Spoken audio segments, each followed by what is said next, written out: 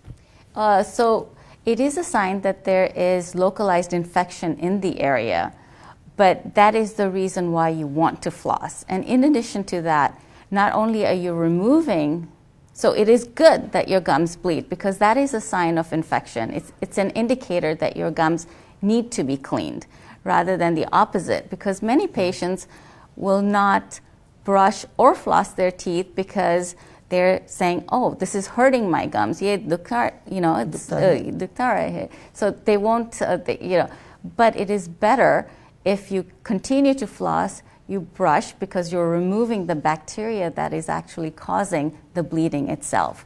And it is very important to do that, because we know that the bacteria that are on the gums and teeth don't just remain on the gums and teeth. They travel within the connective tissue into other vital organs, in the areas of the heart, the lungs, and plenty of association now, very strong association between the bacteria in the mouth and the fetus, because again, the bacteria is traveling to the fetus, as well as dementia and Alzheimer's as well. So any bleeding you should avoid in the mouth as much as possible.